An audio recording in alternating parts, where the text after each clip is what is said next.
Good day, people. One Shadow Eater, one Angry Pagan here. Right, first of my two long-form videos today is going to be having a look at Labour Party's first steps for change. Let's have a listen.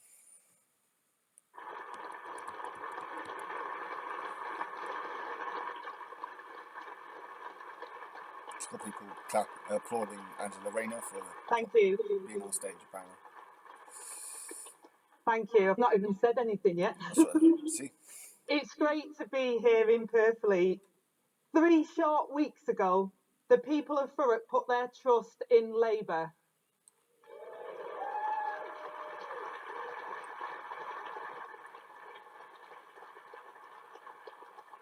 Because just like across Britain, families here in Essex are crying. It's not me that's the problem for the echo here. It's that they seem to be in an arena of some kind. Out for change. And our message today is that only Labour. I like the fact that Labour have got they've got, I'll put a link in, but they've got a signer for deaf. They've got a deaf translator. Labour can offer that change.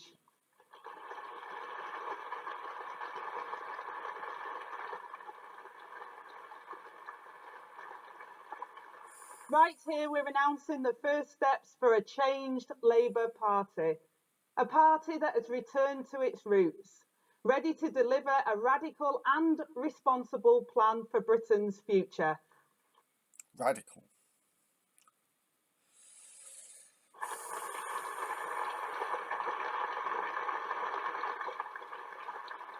Okay, we'll see about radical.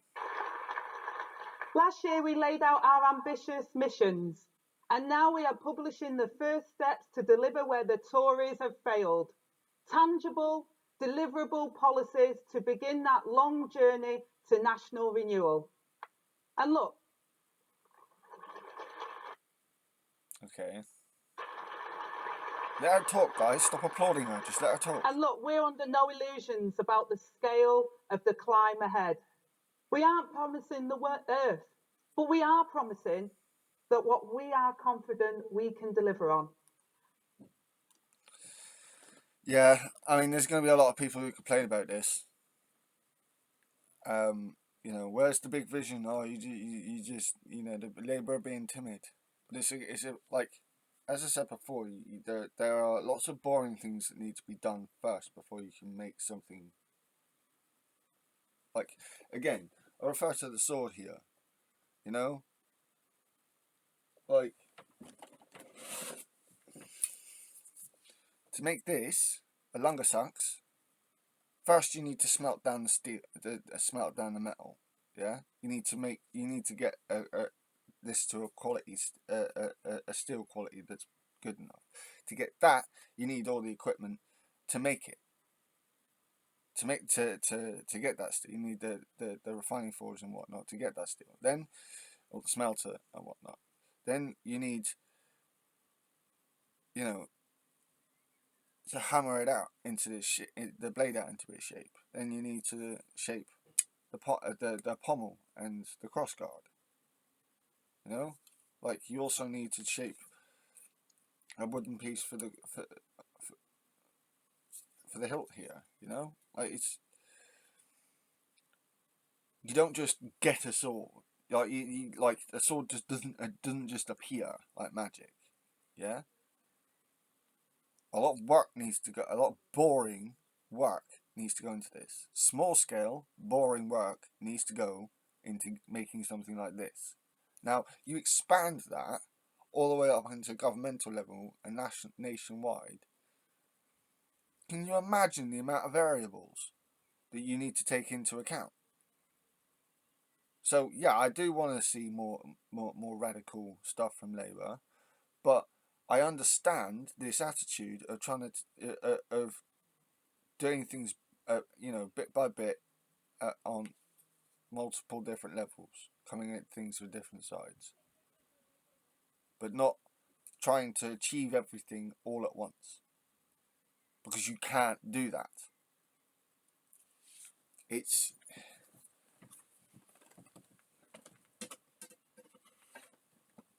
it's hardly one of those things that's uplifting, but that's a fact of reality. And for each first step today, you'll hear from Labour's shadow cabinet about what we are promising and how we will pay for it. So you can be in no doubt about your choice and hold us accountable for delivering. And I know that after 14 years of chaos and decline, many of you will feel cynical. But remember that this Tory decline didn't come by chance. It was a choice to protect those at the very top above all else. A series of choices, but yeah. But my ask today is to leave that pessimism at home and remember, this is a country that once built homes for heroes from the rubble of war, that took the opportunity of a new millennium to introduce a minimum wage, that gave birth to industry and democracy, along with a trade union movement and a national health service. And in that same spirit, we are committed to a mission-driven government, but that can only be delivered in lockstep with working people. Just like when Nye Bevan needed nurses and porters to build the NHS, and Barbara Castle secured equal pay with women unionising in the workplace. I like the references. I like the references here. The next Labour government will rebuild Britain in lockstep with you. Okay. I mean, it sounds good. Sounds a bit populist. A little bit populist. But, okay.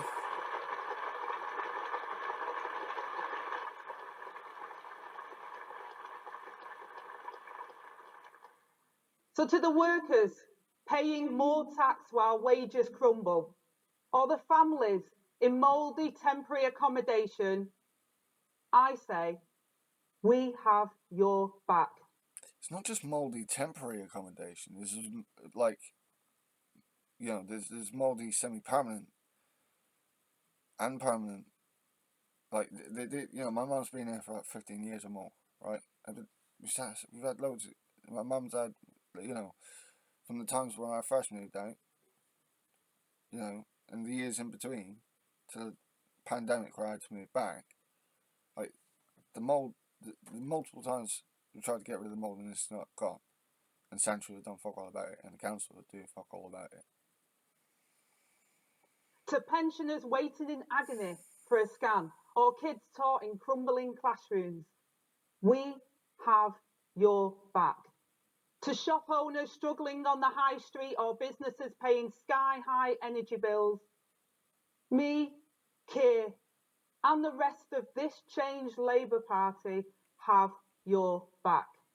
But the Tories abused your trust, but Labour will never take you for granted.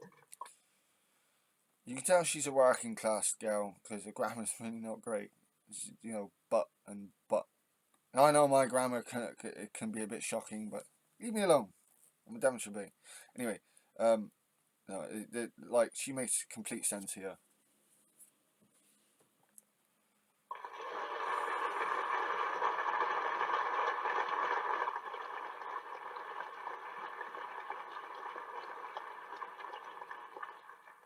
And it was a Labour government, a mission-driven government that had my back and transformed my life, that gave me the foundation of a secure home and a decent wage when I... Yeah, but the Blair and Brown governments didn't do near enough. had my son at 16 and took me... They did a lot. They did a fair bit. Living standards rose, but it just... the foundations weren't sturdy enough. The council estate to Parliament. So trust me when I say, Labour has a plan to get Britain back on its feet.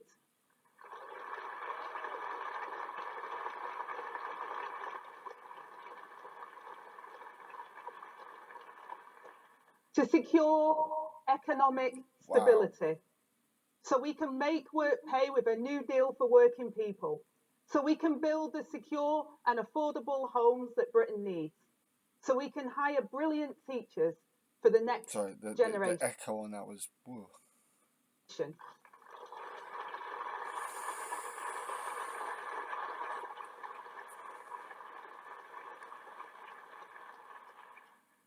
Now I'll hand over to the woman at the heart of Labour's mission for economic stability, a trailblazer for women in leadership everywhere.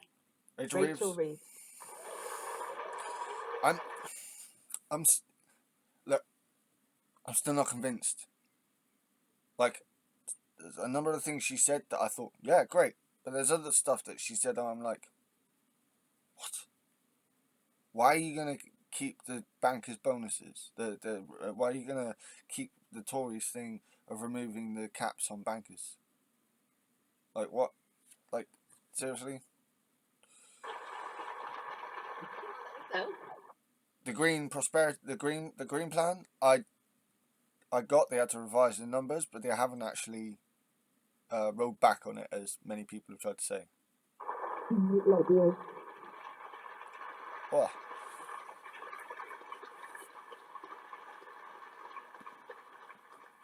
thank you, Angela. With Keir's leadership, we have changed the Labour Party so that we might have the chance to change our country. A little over a year ago, we set out our central economic mission to achieve the highest sustained growth in the G7 with good jobs and productivity in all parts of the country. That's not just about lines on a graph. It's about money in the pockets of working people, thriving high streets, and the revenues to rebuild our public services. I have huge ambition for Britain. I know you do too. And I see that potential wherever I go. But after 14 years of Conservative government, Britain is worse off. Growth weak, wages flat, taxes up, the cost of living up. That is the price of Conservative chaos. 5 prime ministers, 7 chancellors, and then the mini budget, which sends mortgage bills spiralling and put pensions in peril. And now Yeah, I've been hearing that pensioners are like, oh shit, we need to draw our pensions out if it's going to continue like this. Like, seriously, guys, wake up. Pushing ahead with another unfunded tax plan, a £46 billion commitment to get rid of national insurance altogether. A plan that the Conservatives have no idea of how they will pay for it. They're really pushing that hard. They're really, really pushing that hard. A lot harder than I was expecting them to. I will never play fast and loose with the public finances. We'll see because about that. I know that when you do so, you play fast and loose with family finances. And that means that business uncertainty increases too. Before entering politics, I worked as an economist at the Bank of England. I know how much stability matters.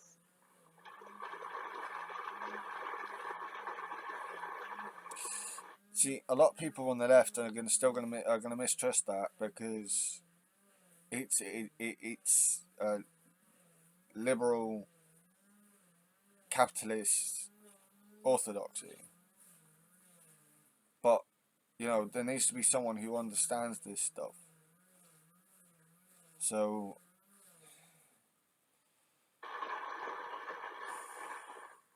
the first step in Labour's mission to restore growth is to deliver economic stability with tough spending rules so that we can grow our economy and keep taxes.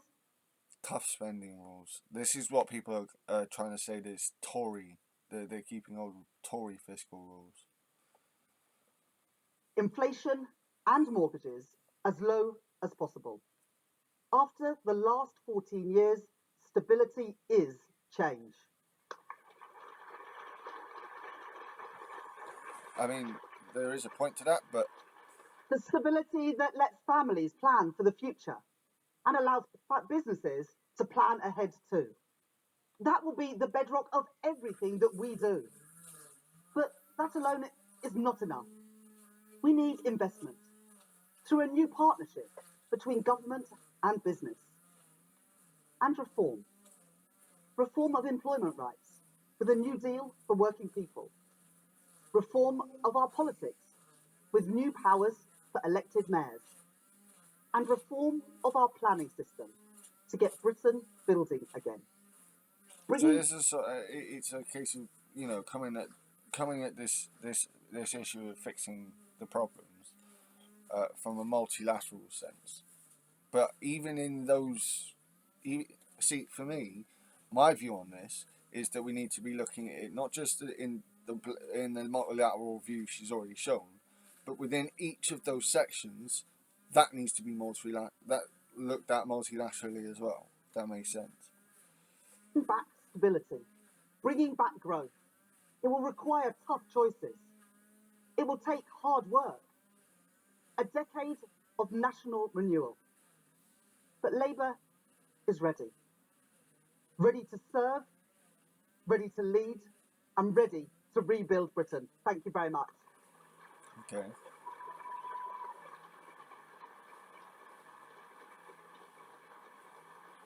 And now it's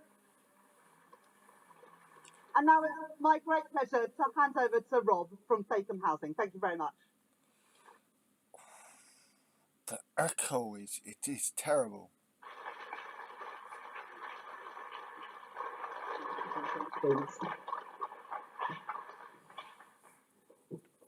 I'm Rob Boughton, CEO of Fathom, a house builder in the South East. I'm pleased to be here today to support the first step towards the growth mission.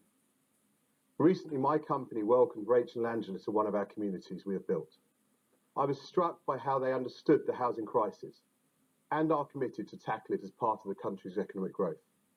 I support Rachel's ambition to grow the economy, and I'm pleased to see Labour has put so much weight on economic stability, which is so crucial so businesses can plan ahead. They saw the new homes we are building, and they also saw the facilities and the infrastructure that needs to be put in place for people and communities to thrive. I know they want to see more quality, affordable, sustainable homes across the country. Net zero homes fit for the future being built today. I welcome that target. I welcome the forward planning. House builders and business more widely will be able to plan for the future if there is an industrial strategy and clear, consistent direction. A successful country needs a clear plan, which is why I'm encouraged to see Labour's first steps being set out today. I support Rachel's ambition to grow the economy and keep taxes and inflation as low as possible. Key to this is delivering new and sustainable homes paired with the infrastructure needed to allow those communities to thrive. But that in of itself needs to be paid for. Which needs to partly come from investment, I suppose, but... I welcome Labour's plans to reform planning regulation, to support house building and infrastructure fit for the needs of our growing population. At every stage of our life, schools for our children, green spaces for our families, local shops for our communities, and appropriate homes for those looking to downsize but remain at the heart of their communities. Stability, certainty, economic growth and house building. It's a priority for Rachel. It's a priority for me and a mission we share. So thank you very much. With lower taxes, I suppose it depends on what taxes you're lowering. Could be word trickery then.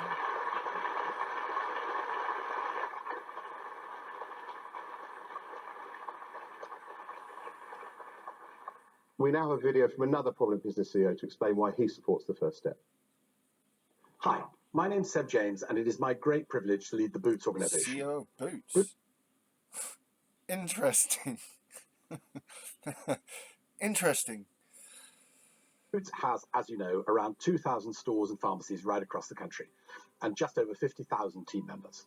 Some of the things that I think are incredibly important to a business like Boots. For me, first and foremost, it's stability. A stable economy provides the right platform for sustainable economic growth. And it's that real focus on economic growth that is going to be so important in the next few years. The second thing is government and business really listening to each other, working together to grow our economy. And it's brilliant to see lots of that sharing going on. We need an industrial strategy that helps plan for the long term, helps us to anticipate changing landscapes, emerging sectors, new skills, new technologies. Another thing that I think is incredibly important is employment, is having a government that works with business to help get people up and down the country in some of the most deprived areas of our great nation and into work and keep them in work. And that ranges from helping apprenticeship schemes properly work for business to reskilling mature workers. Now, I want to mention just one thing that's very close to my heart. Keir came to one of our boot stores earlier in the year, and we talked about the importance of looking after our high streets. There is a Boots on almost every high street, but high streets are not just a place that people come to shop. It's a place of work. In some small towns, the only place of work. It's a place to meet. It's a place to connect, to get health advice. It's the heart of our towns. A thriving high street helps to build communities, and I think that's going to be a really important game changer in the next few. There's a point there. There's a good point there. I like, philosophically speaking, I'm really not on the same level as the CEO business owners and stuff, but well, at least I'm not on board with it. Like I'm not but from a macro level, you have to look at things practically, and if we're gonna take capitalism in hand,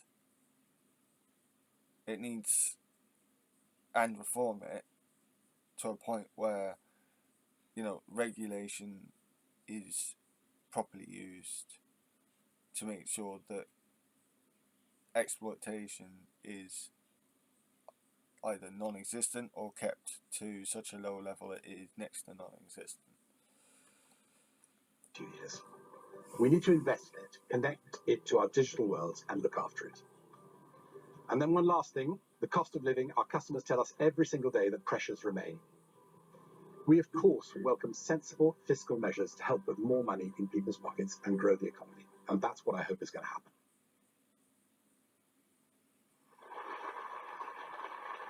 Oh, God.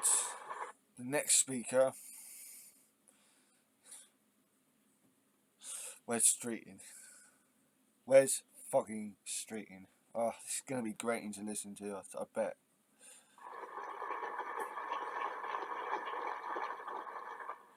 Everyone in this room will owe a debt of gratitude to the NHS for a moment in their lives. I mean, okay, let's analyse his bit by bit. Okay, so the first bit, nothing wrong with that at all. Whether it's the birth of a child, a parent who was cared for, and as a cancer survivor, I owe the NHS my life because it was there for me when I needed it. I didn't know that. That doesn't give me, that doesn't make me a West Streeting fan. But no, right? But I didn't know that. But again, not saying anything wrong at the moment. I was fortunate. But far too many people today are not so lucky. The Conservatives have driven our NHS into the ground over the past 14 years. Waiting lists have trebled. Again, I'm nothing objectively wrong that I can pick out so far. In an emergency, there's no guarantee an ambulance or even an A&E doctor will reach you in time. That basic promise that the NHS will be there for us when we need it has been broken. True. Well, by the government, not by the NHS itself. Some worry that the crisis in the NHS is terminal. Others, who never believed in it to start with, hope that's the case. Again, it's not entirely wrong here. Rishi Sunak has given up on the NHS, quite right here. More interested in scapegoats than solutions. So it's clear the longer the Conservatives are in power, the longer patients will wait. I'm still waiting for something that he's going to say that I disagree with. But to be fair, like I said, he is only pointing out the problems right now. So it will fall to us, the Labour Party, the party that created the NHS 75 years ago to rescue and renew the service today. Okay. see how we're going to get this done, Wes. We know the NHS must be turned around for the millions of people who depend on it. And we know the NHS can be turned around because we've done it before. The last Labour government inherited an NHS on its knees. From 1997 to 2010, we transformed the health service, delivering the shortest waiting times and the highest... People were complaining about not being able to get an appointment within 48 hours. Now look at what we're... Like... Look at the point patient we're at. Satisfaction in history. We did it before and we will do it again.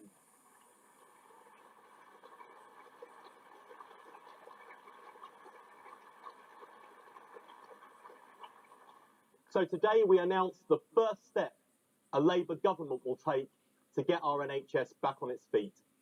We will cut NHS waiting times with 40,000 more appointments each week at evenings and weekends, paid for by cracking down on tax dodgers and non-dom loopholes.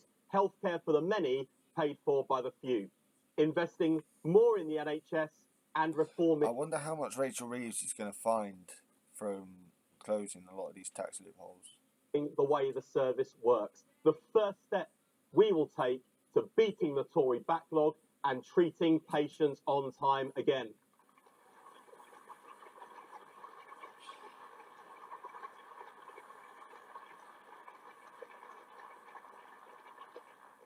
Patients like our next speaker, the most remarkable man I know, whose experience shows why patients across the country are crying out for change with Labour. Please give a warm welcome to Nathaniel Dye.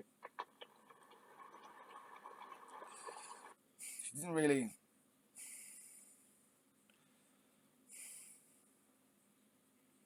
He spoke about outcomes, but there's no substance there. To be fair, a lot of these speeches seem to be like organised to be a certain amount of time, I suppose.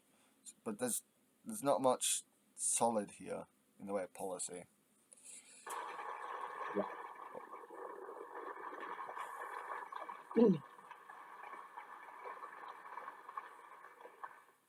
My name is Nathaniel Dye and I am dying of cancer.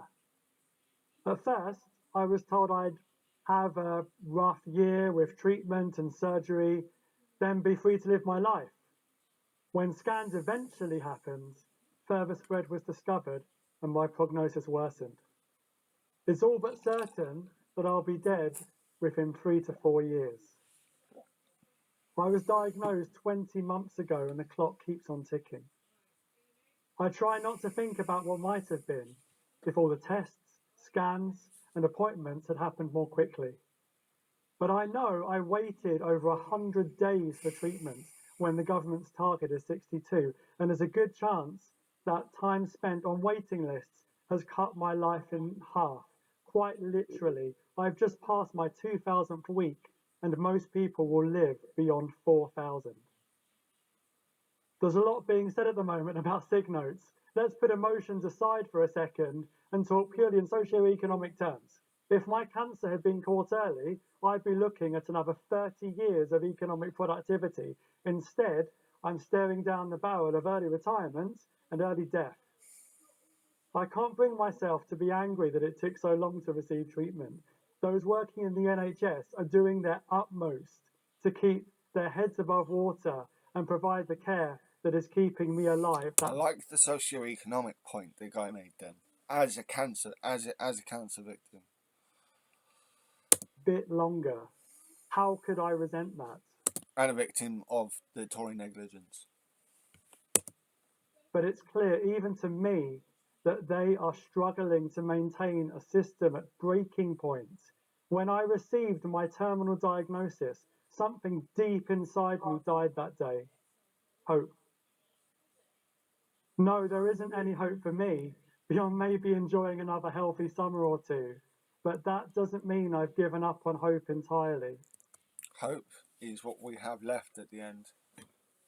Like, there's a lot of, I've said this before in other videos, but there's this disturbing trend that I've seen of people deriding hope, like calling it cope. Now, I know what cope looks like. That's the Tories right now. But hope is what you have when there really isn't anything left to cling to. You know, we know the facts.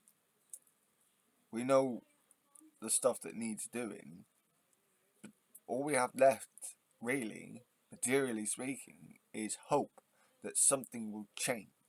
And something will change, but something will change for the better. And it's a lot harder to achieve than a lot of people seem to think. My hope is for everyone else, that people can avoid ending up like me. How? I hope to see a Labour government elected, a Labour government that I know will cut waiting times by providing more scans and appointments more quickly. Wes Streeting has been through cancer treatment on the NHS. He knows what needs to be done. And I trust Keir Starmer to effect the positive change that's so desperately needed. I actually did not know this, that Streeting was a cancer survivor. I had no idea. Again, like, he's still an obnoxious prick, but yeah.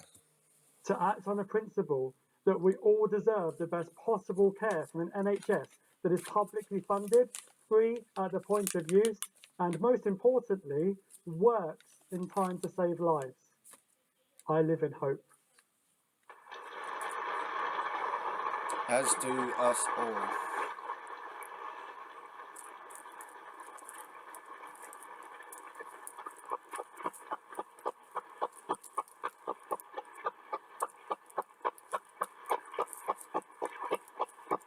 Wow, the echo on that clap is horrible.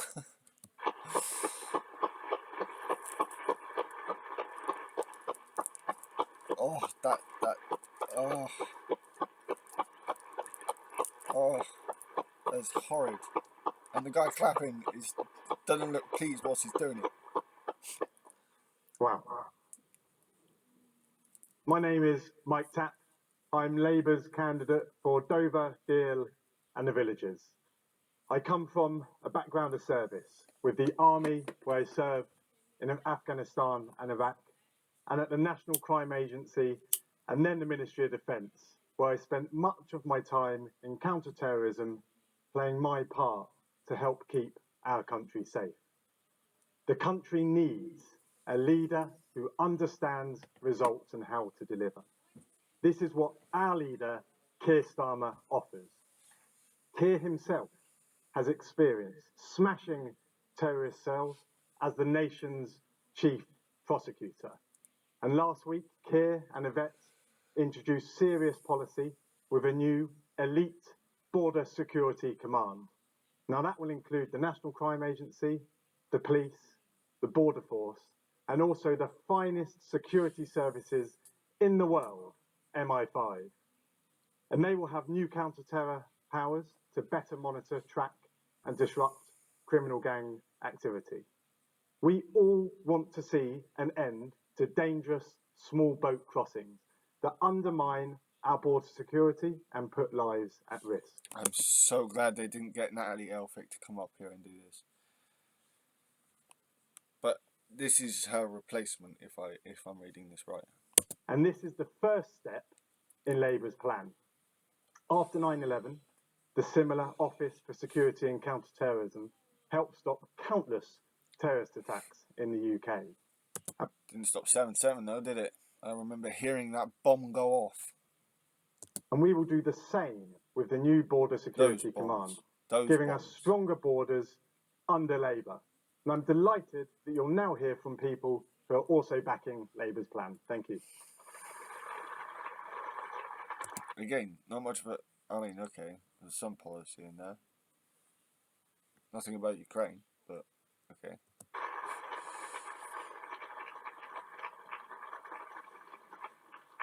So this is the first steps for change. So these are the things that the initial things that they want to try and get done. I'm taking. I'm Neil Basu, and I led in counter-terrorism policing for over 6 years. Over the past 6 years, I've watched events in the English Channel with a mixture of despair and fury as tens of thousands of men, women and children continue. So fucking glad. See, from the Tory party, you only hear about the women and children, and whenever you hear about the men crossing, it's always in a derisitory term. This guy included the men as well as the women and children. They are also victims. To make the perilous crossing from northern France. Like all organised criminals, the gangs plying this trade are motivated only by money. They don't care when people die, like 7-year-old Sarah Al-Hashimi. More lives will be lost unless there's decisive action to dismantle the gangs and disrupt their evil operations. There's no evidence that the Rwanda scheme will stop the gangs and deter migrants from getting in their boats. So I'm heartened to see Keir Starmer's plans for a new border security command, a practical policy proposal to turbocharge the work of the multiple agencies dealing with this wicked issue. This policy gets serious about breaking the global business model. I just want people to know that Labour still are talking, that Labour still have been talking about more processing centres, say in France and elsewhere. This is just taking up a big lot of noise right now, because this is specifically to counter the propaganda of the Rwanda scheme. Criminal gangs profiting. This is politicking, but you gotta do what you gotta do, I suppose. From human misery. Now, I don't underestimate the challenge of bringing those resources into alignment and increasing the number of investigators, but it's necessary and strong leadership can achieve it. This won't be easy work. During a long policing career tackling organised crime and terrorism, I learned how criminal gangs switched tactics, adapted their methods, and preyed on weaknesses to stay one step ahead. Okay. But with extra resources, a firmer grip from the centre, and tougher powers, the new Border Security Command can make a huge difference.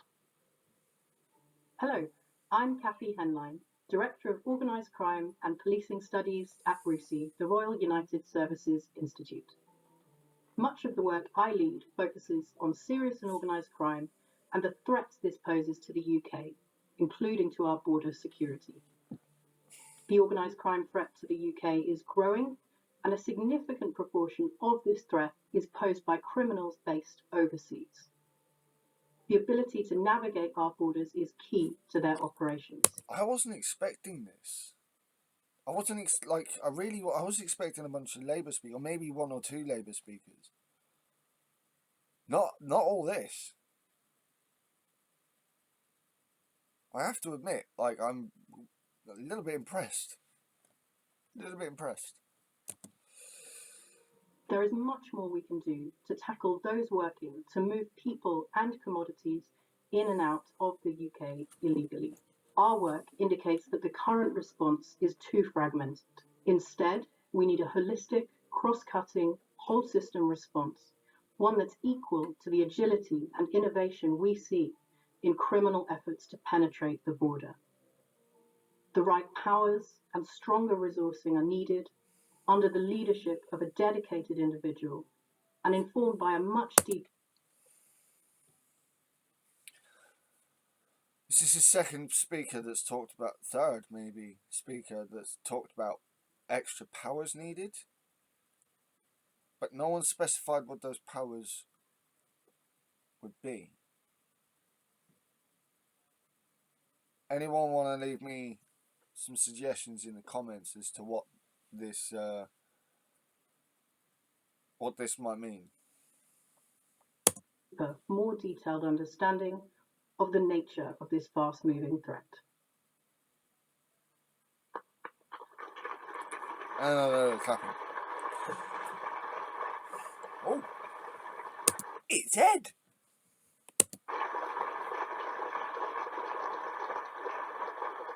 Every family and business in Britain is paying the price of 14 years of... By the gods, he's going properly grey, man. Ed Miliband's going properly grey.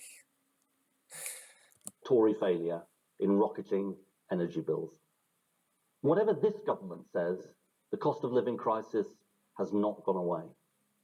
And Britain has been harder hit than other countries.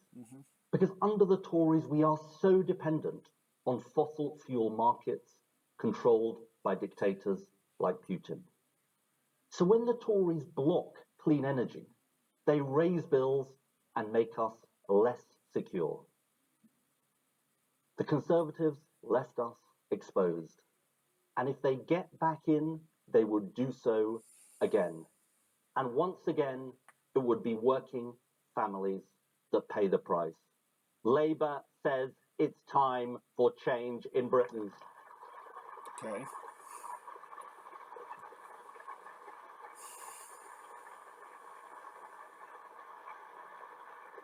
Our mission is simple: to make Britain energy independent with the biggest investment in homegrown clean energy in British history as part of our plan for clean power by 2030.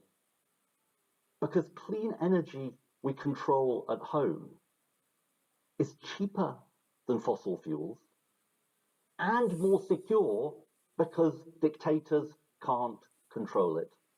So our first step is to set up Great British Energy, a publicly owned clean energy company by and for our citizens. Which I gather is going to be based in Scotland. And it will be funded by asking those big oil and gas companies to pay their fair share through a proper windfall tax so we can invest in the future of Britain. Great British Energy will reap the benefits of Britain's abundant... Oh. So they are actually... This is a reaffirmation that they are doubling down on. We will bring in a windfall tax to pay for this. Okay. Do I think that goes far enough? Maybe, maybe not. But that's promising. That's promising. Abundant natural resources. Okay. With clean power projects in communities across our country to cut bills and create the next generation of good jobs, re-industrializing Britain. This is how we take back control of our destiny. This is how we cut bills for good and end the cost of living crisis. And friends, this is how we meet our obligations to future generations.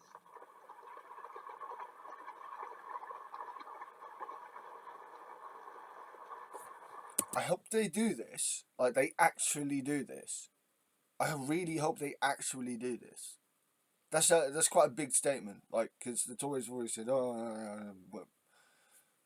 fucking windfall tax, right? But Labour are going, no. We're going to do a proper windfall tax on the oil and gas companies and make it not so it's not just, you know, we're not just it's not the green companies that are being hit hardest by this windfall tax. Or there are no loopholes for the windfall tax. I'm liking this. I just hope they actually do it.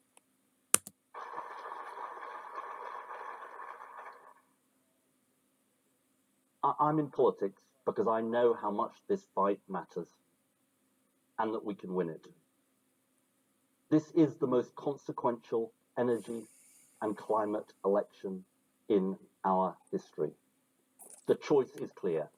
Higher bills and energy insecurity with the Tories, or lower bills and energy independence with Labour. Short, sweet, to the point. Didn't beat around the bush on that one. We opened our cafe in June 2020, and at the time, our combined gas and Charlie, small business owner. Just what it says at the bottom of the screen here. electric bill was around £350 in the summer and around £500 Corner in winter. cafe. This has now skyrocketed to £500 in summer and around £720 in the winter. I've just had a baby, which is wonderful, but some of that has been really... Olwen Davies, the new mum. stressful because we were used to having 2 incomes, and so we're having to draw on our savings just to pay the bills each month. I've lived here all my life in this house, and I have never struggled Gary's a so pensioner. much to keep this house warm. The energy prices go up that much, it's ridiculous. I'm on my own, I got my pension coming in, and I just can't manage. I've just been eating this one room. I've been sleeping in the recliner chair. I can't afford to eat anywhere else. Fairly recently, I got a job that was a higher pay grade because of the cost of living. It hasn't made any difference. In fact, I'm actually worse off now than when I was being paid less. It's a very I feel like common thing it's I'm hearing. a shame, and Like, I feel quite... the Tories are saying, "Oh, we've got the highest wage growth ever," and it's not quite true. And not only that, but these higher wages aren't going as far as the Tories are making it out. It's upset and quite angry cunning that I'm not devious. able to provide for my growing family. Hospitality is a difficult sector at the best of times, as we're at the mercy of many cost increases. But how can such an cost increase be shouldered by our customers? Not only that, but these people got battered by the pandemic. They got absolutely fucked by the pandemic as well as, the poor choices by the Tories for the 10 years before that. So it's not just, the war in Russia and stuff, but the pandemic fucked these guys over, and then this hit, which is just made things even worse for them.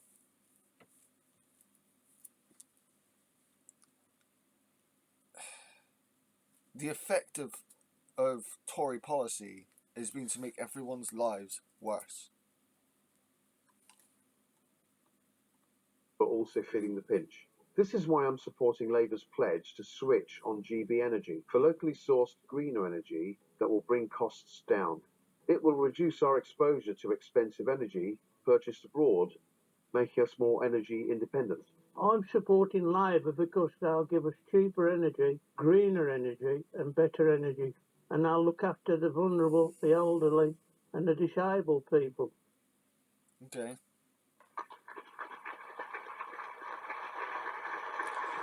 Oh, Yvette Cooper's up next. Time for a stern talking to. No one comes and nothing is done. That is the refrain we hear far too often across the country, talking to local residents about crime, policing, and the criminal justice. Fucking hell. I was more right than I was expecting on that front. Ooh. Yvette Cooper's got a voice where you just alright. This system. After 14 years of Conservative government, 90% of crimes go unsolved. There are 10,000 fewer neighbourhood police and PCSOs on the beat. More criminals are let off. More victims are let down. Serious violence, such as knife crime, has shot up. And community confidence in policing and in the rule of law has plummeted. That is the abysmal Tory record on law and order. And in the Labour Party, we know that security is the bedrock on which all other opportunities are built. And that is why the first step in our crime mission is about making our communities feel safe and secure again, cracking down on the crimes which erode the very fabric of our society. Okay.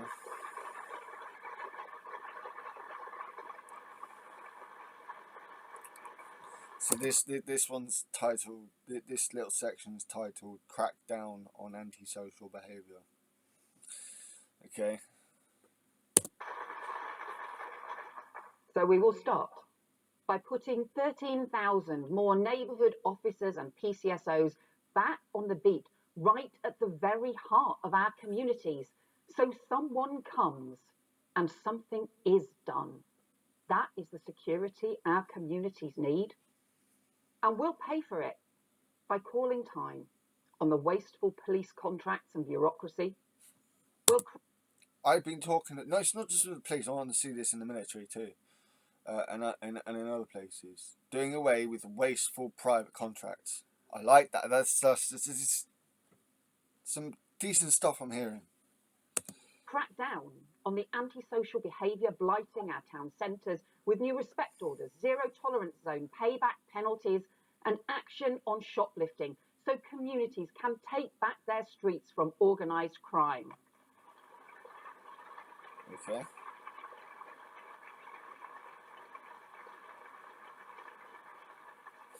And we'll the strict teachers is coming in as the Home Secretary. Everyone watch out. Tackle the serious violence. At least too many parents worried sick, too many people concerned about walking home at night. We'll set up a new Young Futures programme, including 100 new youth hubs, new youth mentors to stop young people being drawn into crime and to give young people their future back. And there will be stronger laws and action to tackle violence against women and girls, part of an unprecedented mission for every one of us to halve serious violence within a decade. Okay.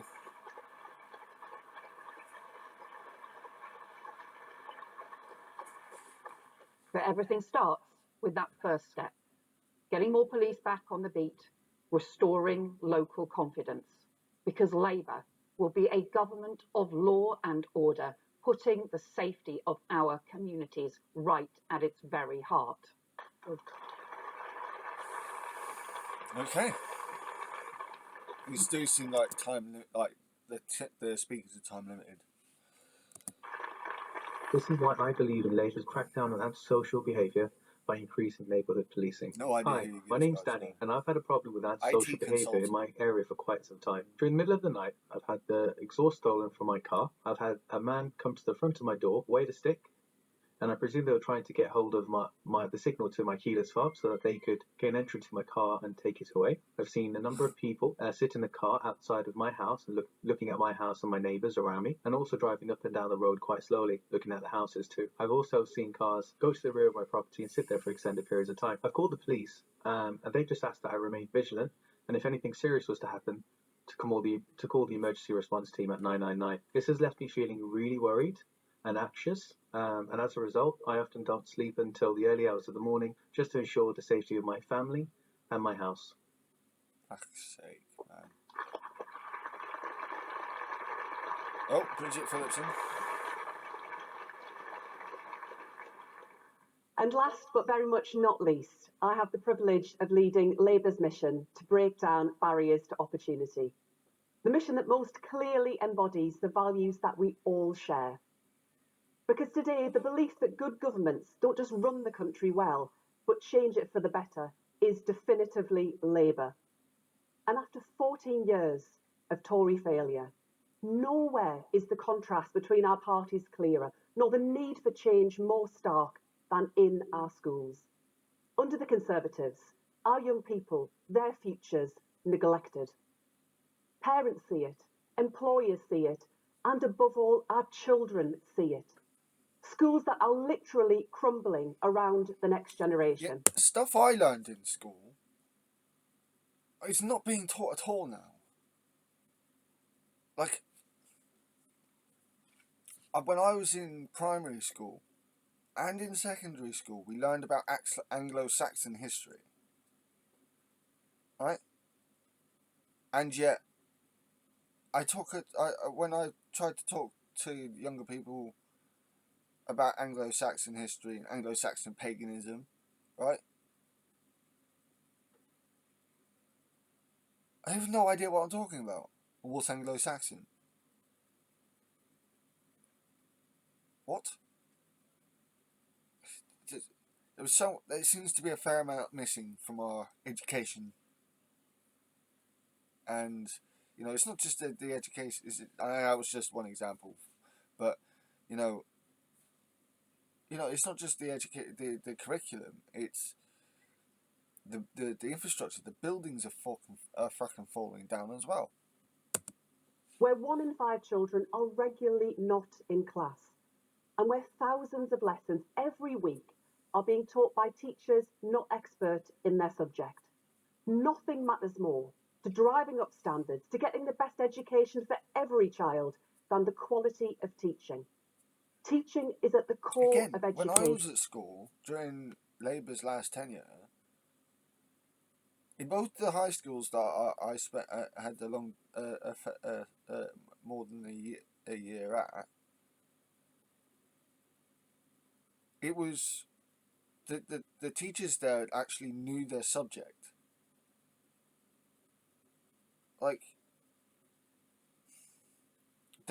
they could go and do other subjects as well. They could like substitute for another teacher and do something else as well. But they had their own specializations.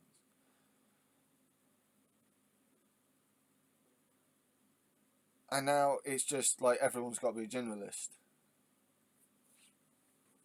And education of opportunity. So while teacher recruitment targets are missed year on year, vacancies reach record highs and staff leave in their droves, our children's life chances suffer, and so does our country.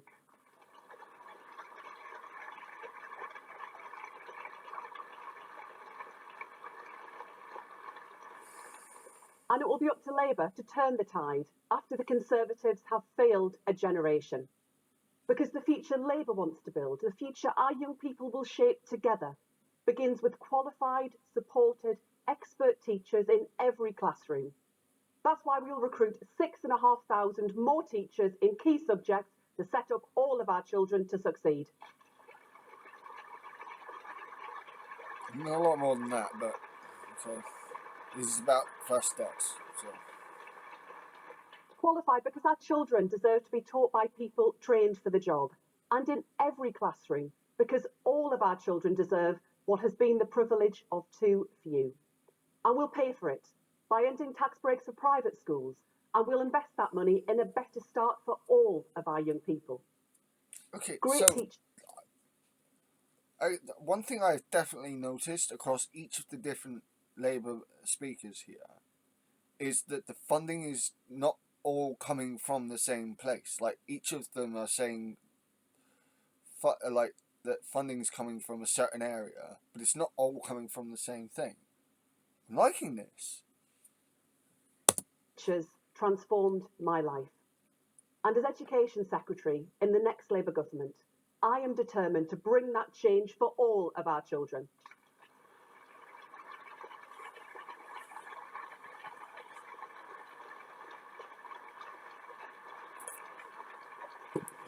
And I'm delighted to introduce Tito, who's going to talk about the difference teachers made to her life and the difference Labour wants to make to every life.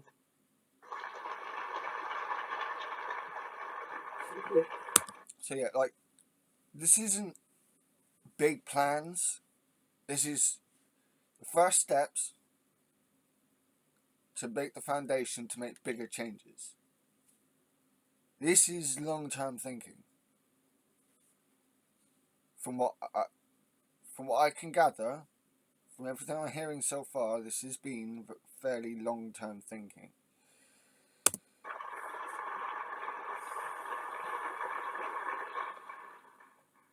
Hello everyone, my name is Tito and I'm currently studying at the London School of Economics. She's really good looking. Gorgeous hair. And political science. I'm passionate about education, learning, and every child being able to achieve their dreams. One day, I want to be a part of a Labour government that provides opportunities for all, regardless of their class, their race, or their gender. Teachers are the backbone of our society. I'll always remember my form tutor and English teacher back in year 10 at Queen Elizabeth Girls' School in Barnet, Miss Kenny Dwyer. Miss Kenny Dwyer gave each and every student her complete attention, treating each student as uniquely gifted and worthy of achieving their dreams. We had a couple of teachers like that. You could tell which were the good teachers because they weren't just trying to skim around the class and like write stuff on the whiteboard or the smart board and say copy that shit down. Like, you know, that this is the kind of thing that I want to see. This is I'm liking what I'm hearing. She would start form time by asking each of us to think of something that we were looking forward to throughout the term. And in the face of impending GCSEs and the highs and lows of just being a teenage girl, we were able to start each day believing that our school experience was to be a positive one. She looks about my age as well, about 30, maybe just plus or minus of 30. So she looks around my age as well. Miss Kenny Dwyer asked each of us to share our career dreams. No matter how impossible they seemed, from astronauts to prime ministers, she told us that each of us could do it. She ended each form time by playing a song which has still stuck with me to this day, called Something Inside So Strong by Labi Siffre. And my favorite verse reads, "Brothers and sisters, when they insist that we're just not good enough, well, we know better. Just look him in the eyes and say, we're gonna do it anyway." Teachers like Miss Kenny Dwyer are our children's first steps in the ladder of inspiration and aspiration. The Labour Party's policy to recruit 6,500 new teachers in key subjects. Yeah, this is one of the good things about specialised teachers, is they actually have enthusiasm for their subject, and students are a lot more find it a lot easier to engage with the teacher if that teacher is also is engaged in the subject. Like if they're enthusiastic about the subject, they can get the students into it. Not all students, but they can get more students into it. If the teacher is just like a bland teacher, what enticement is that for the students? Subjects means that more children will be able to feel as empowered as I was in their classrooms. All parents will be able to breathe a sigh of relief, knowing our party is embarking on preparing children for a life of work and the future through education and equal opportunities. And I would not be here if it was not for those Year 10 form times. And even as I stand here in the midst of an incredibly challenging master's degree exam season, each day I'm drawing on the words of Miss Kenny Dwyer for my motivation. I'm hopeful that the Labour Party will transform our nation's schools so that all children will have access to opportunities and feel empowered to take hold of them. Okay.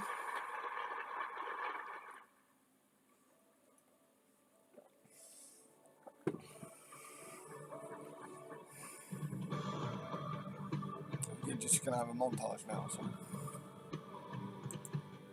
This is a little bit of a montage. I'm just going to skip this if I can. Keir Starmer is a good man. He's honest. Hang on. And he is a man of action. Hang on. He will lead the government. Okay. Good morning. My name is Farouda Hamza. I'm a security manager in London. I live here in Thurrock, just 5 minutes away from here. Thurrock. And I love living here. My wife works as a teacher in a local school, and my 2 children go to school minutes away from my house. Over the last 10 years, I've noticed things are getting worse. GP appointments harder to get, community services disappearing, less police presence. At the same time, it's going up, energy bills skyrocketing. To book dentist appointments for my daughter was a nightmare. I'm fed up. And other people in Thurrock are fed up. That's why we voted Labour at the local elections. And the council, Labour.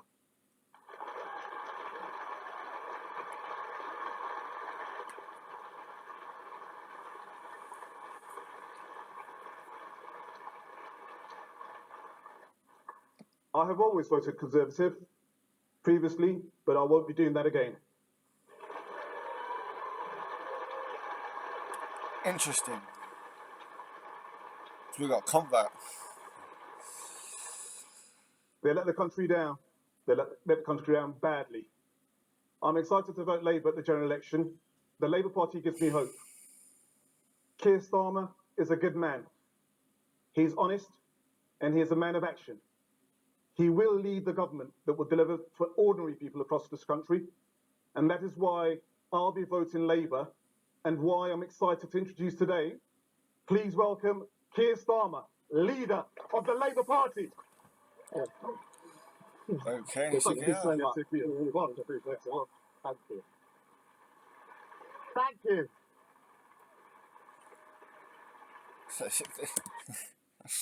when they walk off and come on, right, when the next speaker comes on, like, you can hear that, right? It's because they've got, like, the mics on their shirts and stuff, so you're hearing them going, oh, nice one, man, nice one. It's like, oh, fuck's sake. Thank you very much. Thank you. Thank you. A little bit unprofessional. Thank you. Thank you very much indeed.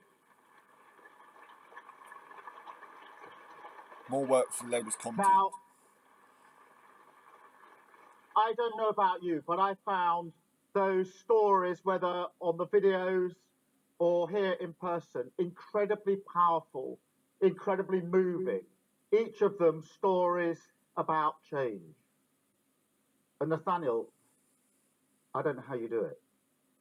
I don't know how you're able to hold yourself together with that poise and that dignity and to cling on to that hope for other people.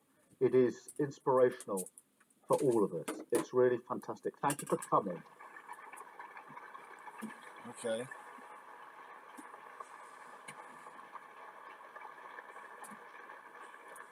And what Nathaniel didn't tell you is that just a few weeks ago, he ran the marathon playing a trombone. He is a music teacher.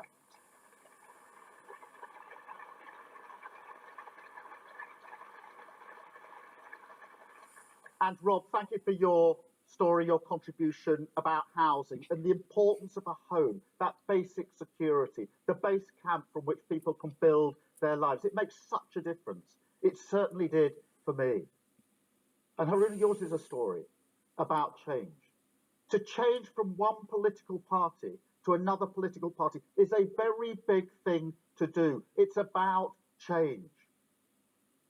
Now, we have changed the Labour Party to put it back in the service of working people. I don't see Natalie Elphicke. And what we seek, humbly, is the opportunity to change our country and put it back in the service of working people.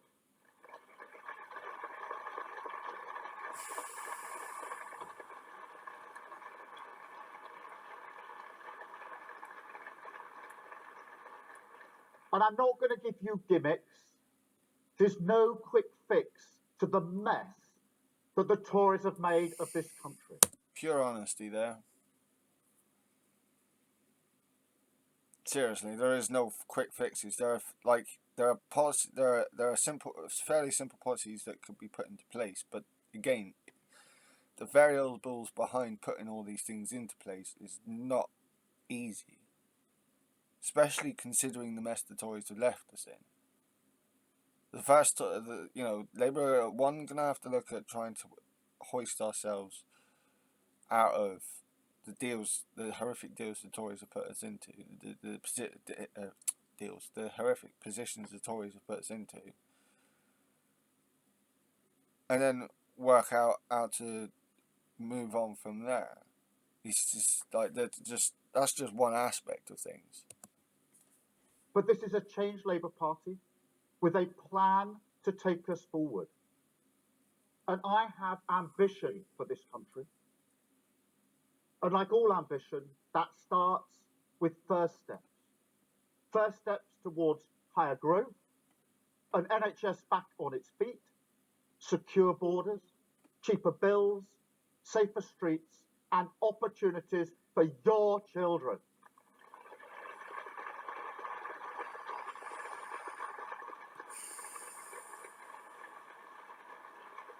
It reminds me a little bit, just a little bit, right? I know that there are going to be a whole bunch of people that get pissed off with this, but he reminds me a really little bit of, and it's after rewatching some season 2, season 3 episodes last night.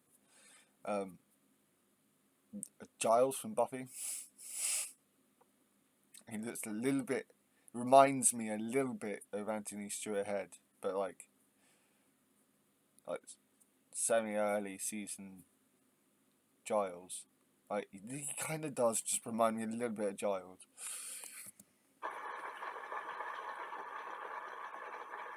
Because and I know there are going to be a whole bunch of people that get pissed off with that, but it's not his voice. It's just his general look kind of It's a bit Giles. All had enough. The whole country's had enough of 14 years of failure, spinning round and round and round, To be going fair, in this is a very similar jaw. circles. Chaos and division, feeding chaos and division, and that has a cost, a human cost. Will is a fireman. So, like, I've been trying to think of who he reminds me of, and all the different comparisons I've had people say, like, they've not quite rung quite as true for me. And then it just occurred to me that, like, and it's probably because I was watching Buffy last night, that it's Giles that I'm thinking of. It's in Milton Keynes, and I had a coffee with him not so long ago. He has a dream, an aspiration, if you like. It's not unusual. It's not unreasonable. It's a very 90s reference. He wants to own his own house, his own roof over his head. So he's not just a fireman. He's got 2 additional jobs. But he still can't afford it because of the damage that's been done under this government. He's at his wit's end. He said to me, what else can I do? I can't afford it because of what the government has done. He is paying the price. And he's not the only one. Alderhay Hospital is a children's hospital in Liverpool. It is brilliant. Some of you will perhaps have been there, will have heard about it. It's fantastic. Now, I went to that hospital. It's designed by children, by the way they've set out the wards. It's fantastic. The ward I went on to was the ward where they do heart operations for 0 to 2-year-old children. This is incredible. Just to go into that ward and to see tiny children, babies. Fucking miracle workers there. Having heart operations. Incredible courage. These tiny beings. A brilliant NHS team working with them. Absolutely brilliant team. Doing operations that you and I wouldn't think were possible. That is brilliant. Now, I found that really humbling. I found it uplifting, affirming even. A real reminder of what we can do at our best. But I came away from that hospital also feeling really angry when I found out that the biggest cause of children going into that hospital for operations between the ages of 6 and 10 is to have their rotten teeth taken out. Literally, more children go to that hospital for operations to have their teeth taken out because they're decaying than any other operation. They are paying a very heavy price. I was wondering where he was going with this, and this one hits home personally for me, because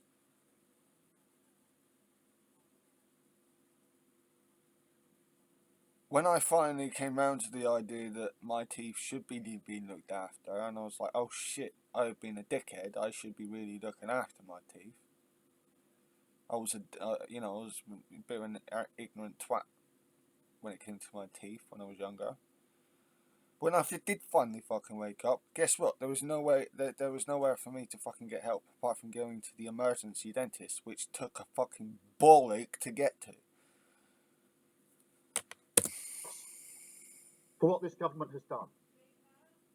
And that NHS team, that brilliant team, having to spend their time, their expertise, taking rotten teeth out. Something that could have been prevented. There are so many other examples. We've heard them this morning, but they're across the country. And they tell a bigger story, a deeper story.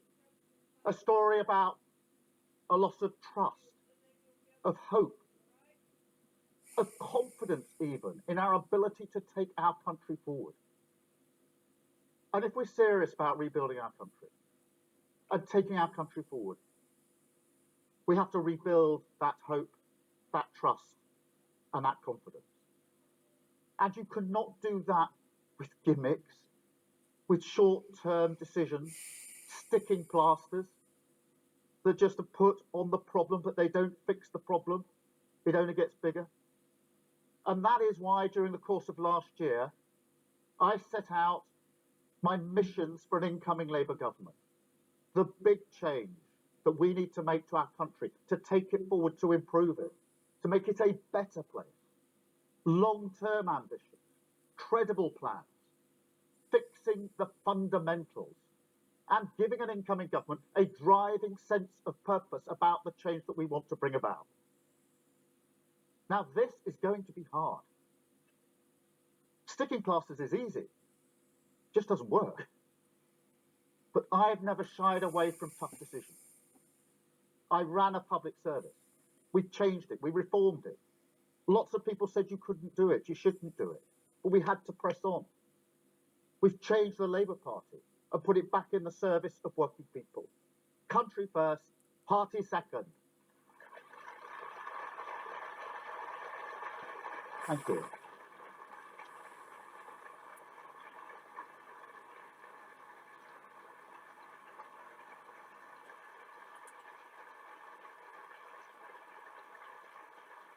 Now, today is an important day because all ambitions, particularly ambition to change your country for the better, have to start with first steps.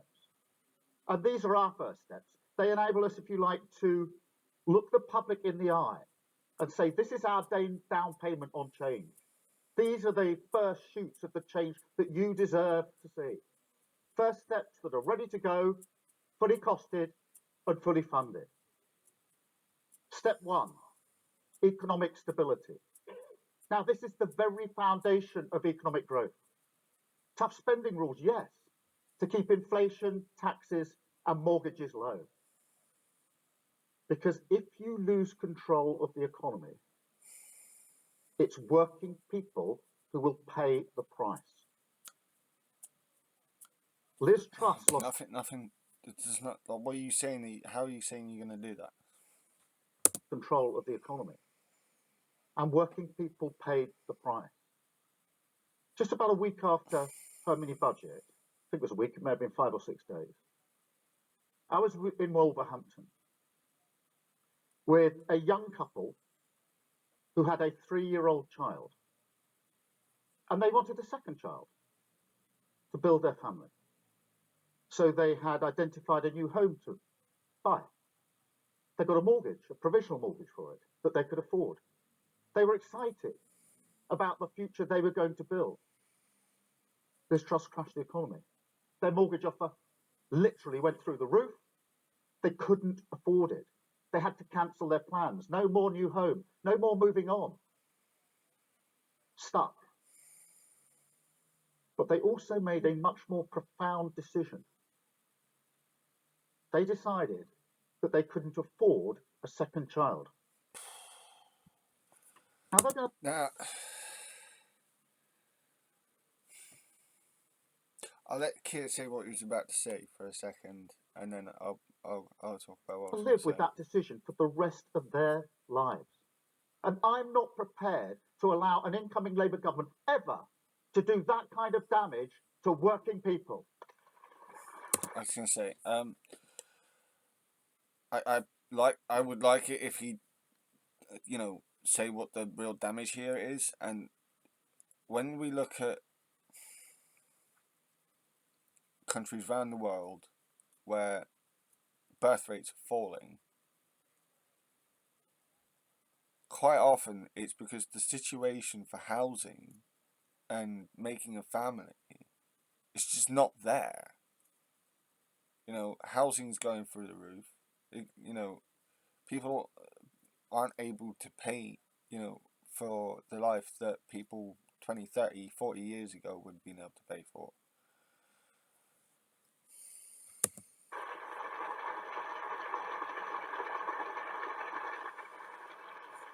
Despite many advances in tech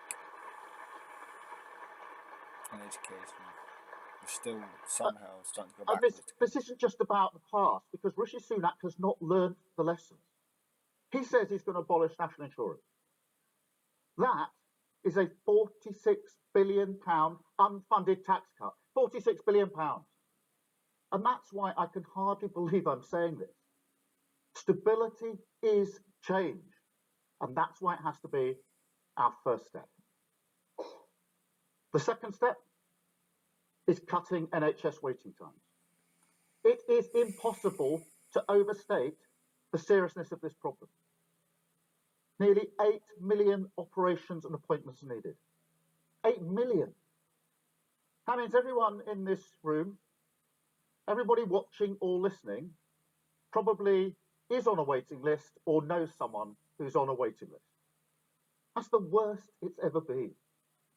And we see it the whole time. I see it every time I'm out. Well, 3 On waiting Sunday, lists. I was travelling 2 dentists and a from doctor. London to Manchester. And I confess, I was on my way to watch Arsenal beat Man United away at Old Trafford. Can you believe it, Rachel? But we pulled into Knutsford service station, and I got out, walked in to get a coffee. And a woman recognised me, and she called me over.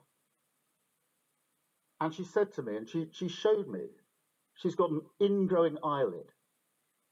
It's red raw, swollen, and causing her a huge amount of pain and discomfort. Fucking hell. And she said to me, I've been waiting 18 months for an appointment for the operation. And I've just been told I've got to wait another 12 months.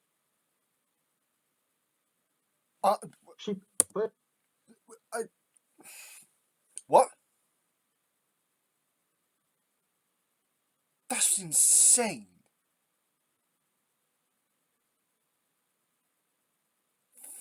Fuck, man. Virtually pleaded with me to win the election to do something about it. That's not unusual. There are so many versions of this story, whether it's knees or hips, whatever the operation may be. That is the price that so many people are paying. And that's why we have to deal with it. 40,000 operations and appointments every single week, paid for by cracking down on tax avoiders and the non-dom tax status.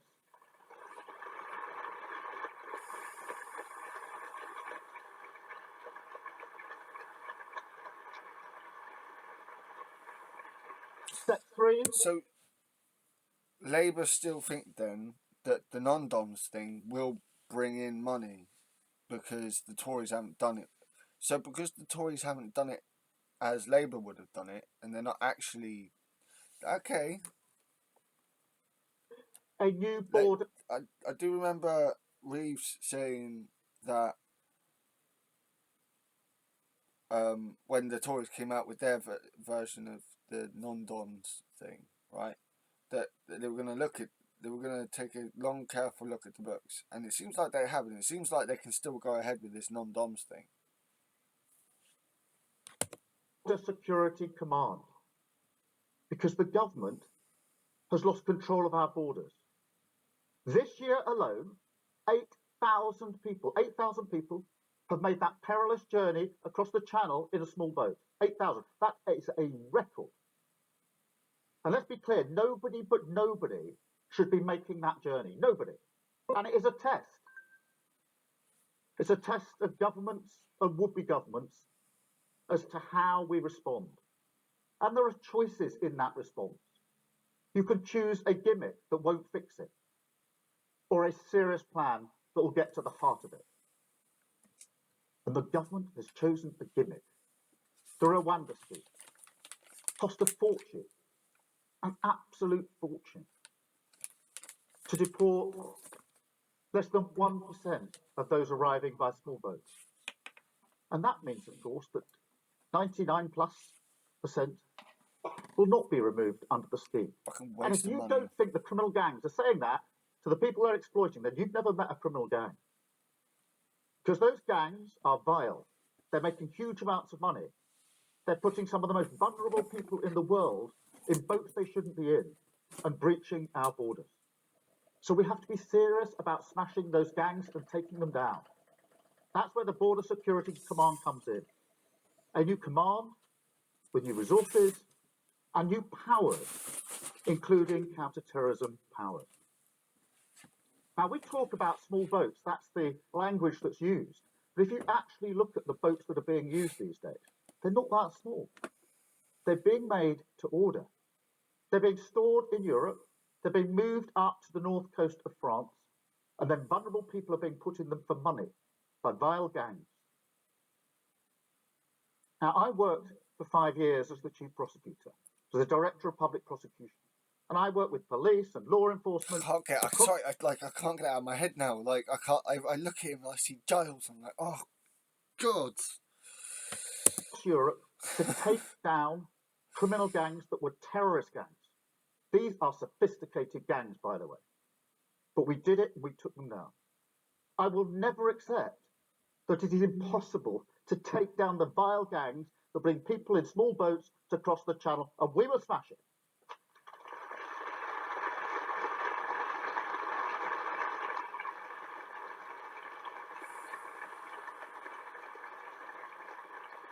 Wish they talk more about Step processing 4, centres. Great British Energy. Now, the problem here is obvious. It's the classic example, the textbook example of sticking plaster politics. Because just about 10 years ago, the Tories under this government said, cut the green crap. Remember that? Cut the green crap. And so they cut investment in clean British power. They cut investment. They banned onshore wind. They scrapped home insulation. And that left us really badly exposed. Actually, Labour had a plan that was ready to put in place for home insulation. Tories scrapped it. So when world events changed and Russia invaded Ukraine, we were more exposed than other countries, and your bills went up more than they should have done. I'm not prepared to let that happen under a Labour government. So we will set up Great British Energy, harness clean British power, owned by the taxpayer, making money for the taxpayer, investing in the future, and keeping bills down for good.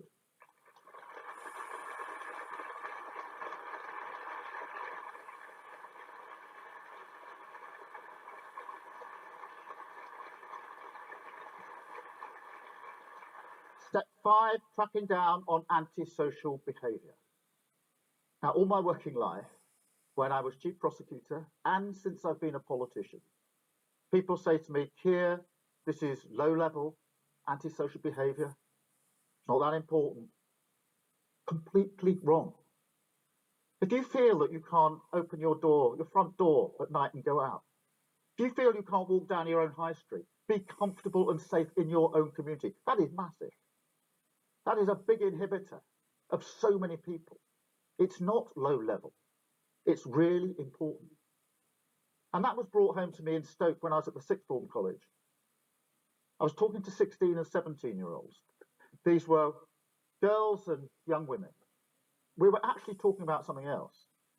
And they brought up antisocial behaviour. And they said to me, we do not feel safe walking down our own high street in broad daylight. That is massive for those young women. They don't feel safe on their own high street in daylight because of antisocial behaviour. That's what losing control of your streets feels like. So we've got to crack down on antisocial behaviour. 13,000 new neighbourhood officers in your community with new powers, keeping your streets. I mean, it's all well and good. It's not. There's so much more that's needed. Safe.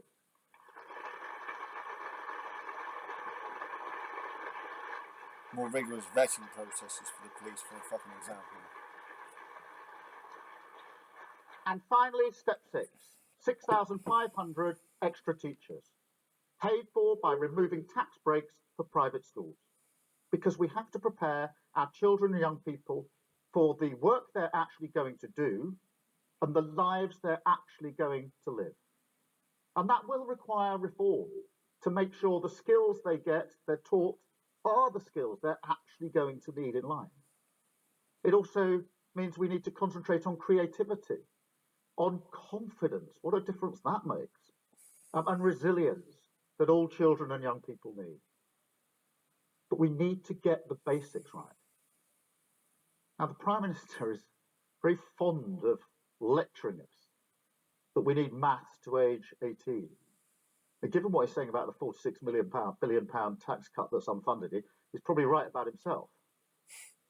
But the serious point is this: we haven't got enough maths teachers in our secondary schools for those up to age 16. We haven't got enough maths teachers and other key teachers. That's shocking. Now, I was the first in my family to go to university. I know the power that education can give us. Somerstown is an area in my constituency. Some of you may know it, probably most of you don't. It's between Euston Station and King's Cross. It's one of the most deprived areas in the country, probably in Europe. And the children in the schools in Somerstown can look out of their school windows, out of the playgrounds, across to the back of King's Cross development, huge corporations in there. Google is in there, and fantastic facilities being put up for Google. The Guardian building is just there. They can see it, but they can never imagine that that's where they will work. That is a few hundred yards, but they can't make that leap. And I want every child, whatever their background, to think that success belongs to them, that they don't have to change who they are to get on. And this Labour Party will fight every day, to give those children a future which is fit for them.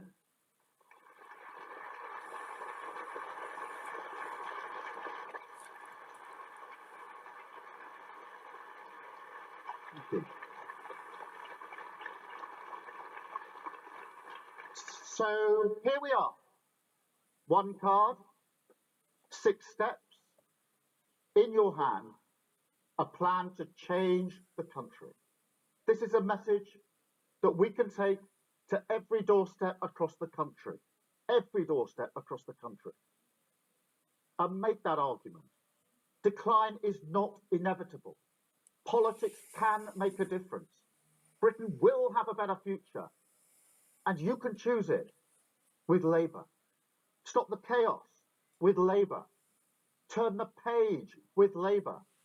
Return politics to service with Labour. And with patience, with determination, with these first steps, we can rebuild our country with Labour. Thank you very, very much. Thank you. Thank you. So what, we're going to get questions now from news reporters? Thank you. Thank you very much. Thank you all. Thank you. Thank you.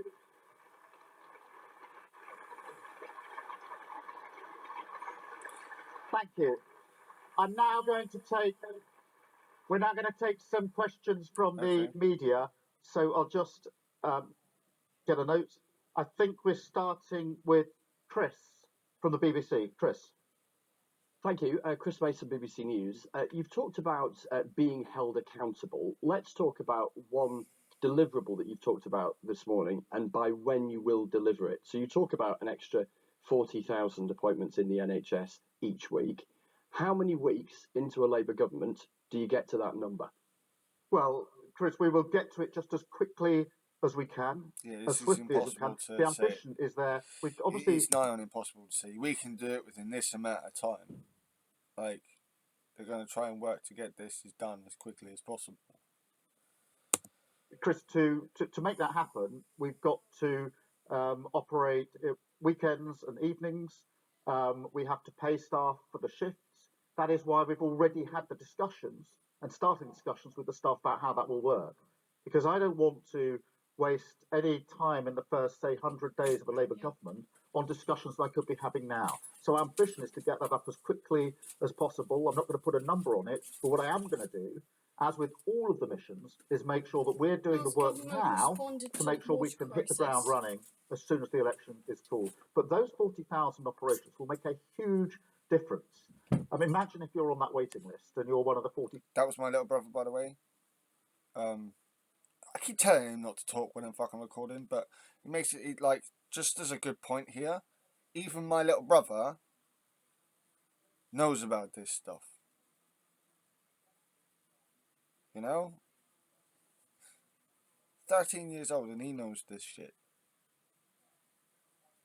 50,000 each and every week. What a difference it will make to you. What about the woman in Knutsford who needs her eye looked at. That's the difference that these first steps can make. Thank you very much. Beth, can I come to you? Thank you. Keir Starmer, you set out your 5 missions in January 2023. Voters have been waiting for quite a long time for flesh on the bones, but you've downsized your promises today. You promised the highest sustained economic growth in the G7, that becomes economic stability. You promised clean energy by 2030, that becomes setting up Great British Energy. Why are you scaling back your ambition? Is it for fear of Brexit? No, Ed Miliband still said green energy by 2030. I specifically remember hearing him say that. Breaking promises, or is it because you're so far ahead in the polls, you're lowering the bar? Thank you. I'm not. I'm not scaling back our ambition absolutely at all. And it's very important, Beth, and thanks for raising this, because that is the way I've set this out has been a strategy I've been operating to for 4 years now, which is a strategy which was first to recognise the scale of the defeat of the Labour Party at the last general election, the worst defeat since 1935. And so stage one was change the Labour Party, change it, turn it inside out, facing the country and serving working people. Next stage, expose the government as incompetent, ably assisted by several of their prime ministers. The next stage, which you and others pushed me to, is right, well, now it's clear that you've changed Labour Party and it's clear to everyone this government's failing. What are your big ideas for the country? That's the missions that we set out last year. This is not to reduce the missions, it's to say, what's the first down payment on the delivery of those missions? What are the first steps that we can take? They're not the only steps, they're the first steps. The missions remain, but this is, if you like, the tangible steps that we will take to deliver on those missions. And that's why I said we'll look the public in the eye and say, these are the down payments, the first shoots. So we're not reducing the missions. We're putting flesh on the bones by saying these are the first steps we'll take in order to deliver the missions. But the missions, each and every single one of them, are there as the long-term ambitions, goals, targets, the driving purpose of incoming Labour government. So the down payment in relation to the NHS, 40,000, that's to deal with the waiting list. But we've still got to change the NHS and make it fit for the future. GB Energy is the first step towards clean power in 2030, but one that can be done very quickly. So this is absolutely consistent with this strategy I've been operating to for 4 years. And I appreciate... Good answer. So, Beth, that's the way this fits into the missions we want to deliver in government. Thank you, Beth, very much. Robert. Robert Preston, ITV. I'm sure absolutely everybody was moved by what we heard from Nathaniel Dyer and his call for hope. And I think there's the rub. We haven't seen any rise in living standards or negligible rises in living standards for 16 years. Your colleague, Gordon Brown, points out that children living in poverty are still at absolutely record levels. We've got the most dangerous world that any of us have lived in, probably since the Second World War. We've got an AI industrial revolution, which may make us richer or poorer, depending on how it's managed. So what would you say to those who say that what you call your first steps simply aren't ambitious enough? Look, Robert, 2 things about that. Firstly, in relation to your first point about hope, because I do think it's a really serious challenge in politics, because it's not just the failure of the last 14 years under this government, it's that I think they have beaten the hope out of people. They've beaten the hope out of people that politics can be a force for good and that change and hope is possible. And that is why we have to rebuild that trust and that confidence. Actually, he's not wrong there. He's not wrong there. And put serious long-term proposals on the table and point out the first steps we're going to take, because this is going to take time, rebuilding that hope and that trust. This is a very different moment to 1997, after the damage that's been done in the last 14 years. And in relation to the first steps, they're first steps towards the missions, which are huge change. Imagine an NHS not just back on its feet, but fit for the future. Imagine clean power by 2030. These are big changes to our country, an economy that works for everyone in all parts of the country. This is big, bold change, but it needs first steps. I don't accept that they're small first steps. If you're waiting on a waiting list, this is a change that makes a difference. It matters. It makes a massive difference to you. If you can't pay your bills, if you can't buy a house, these are huge changes. That's a friendly little thing. That really matter. So, I mean, I would go, the way I look at it, Robert, is people say, well, what drives your politics? And the answer is all the people I spoke about, the people I have in my mind's eye when I make decisions. So when I think about this 40,000 appointments for the NHS, I'm thinking about the woman in Knutsford. I mean, she was pleading with me not to have to wait another 12 months for her operation. And that's just a simple example of what everybody is experiencing. So, Robert, that's how this fits in. That's the hope. And that's why these first steps are so important. Andy, from really good answer. Thank you, Andy Bell, 5 News. Keir Starmer, a lot of people thought they knew what they were getting when they made you leader of the Labour Party, but pretty quickly you junked a lot of what you said you'd do then. Why should people have any faith that you'll stick to what you say you'll do now? Well, what I said to every member of the Labour Party when I was seeking election to lead the Labour Party was that I will change the Labour Party so that we can win an election. We had lots of hustings. We had various candidates. It started off with quite a big cast, went down in the end for smaller casts. And each of us said, this is the things that we will do. I ended every hustings with the same argument, which is, if we don't win an election, none of this, that any of us have said, is going to make any difference at all to anybody's life. So what I said was, I will put us in a position to win the general election. And I've been working hard at that for 4 and a bit years. And that is what Labour Party members and supporters want more than anything else. It's why they're in the Labour Party.